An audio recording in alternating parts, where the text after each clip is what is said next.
সবাই সন্তানদের জন্য মঙ্গল কামনা করে বা করা হয়।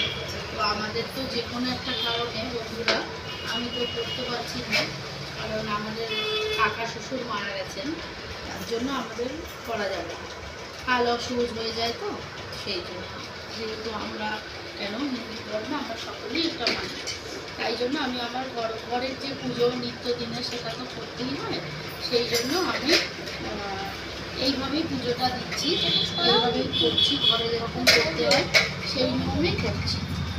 সেই নিয়মেই আমার মহাদেব কাছে ঘরে বিবাদীদের মহাদেব আমি তার পুজোটা করছি। আর যে কালো অসুখ উঠে গেলে তারপরে তো পুজো করতেই পারবো, আর কোনো অসুবিধা হবে না। আর আমার এই যে গোপুকোনা বসে আছে আগের থেকে নেমে, এই দেখো তোমরা বসে আছে আগের থেকে নেমে এখন।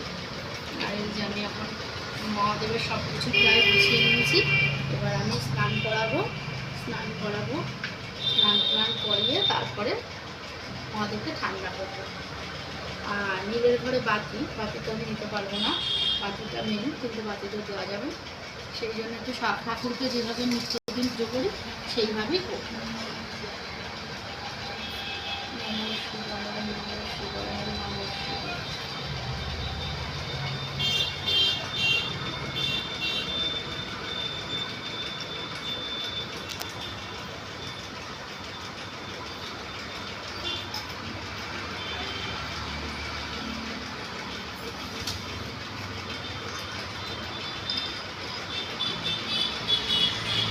ঘি মধু সব কিছুই এতে দেওয়া আছে, ওই জন্য আর দিতে হবে না, ঘি মধু দেওয়া আছে, অসুবিধা নেই। তো আমি এখন একটুখানি দেখো, এই আজকের দিনে তো একটু উনি ভালো করে স্নান করে একটু পরিষ্কার হন, তাই আমি পরিষ্কার করছি একটু ভালো করে মহাদেবকে। তো আমার সব বন্ধুদেরকে বলছি, আর আমার নিজেরও শরীর ভালো নেই, তো সকলেই আমার একটুখানি ঠাকুরের কাছে প্রার্থনা করো আমি যেন আমার স্বামী সন্তানকে নিয়ে ভালো থাকি, আর সবাই যেন ভালো থাকে, সবাইকেই বলছি সবাই যেন ভালো থাকে। তো আজকে তো যাই হোক, দেখো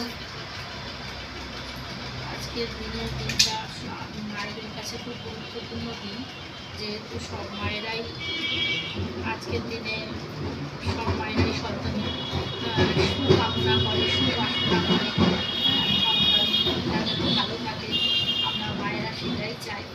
তো আমি যেন আমার দুই সন্তানকে নিয়ে ভালোভাবে মানুষ করতে পারি, ওরা যেন খুব ভালো হয়, ওরা যেন সকলের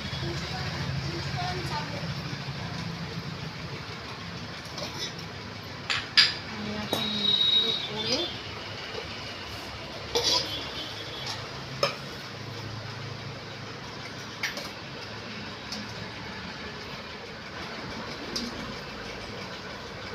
এখনও স্নান করাবো। এটা হচ্ছে আমি একটু দুধ গঙ্গা জল আর ঘি মধু দিয়ে একটু ধুয়ে নিলাম।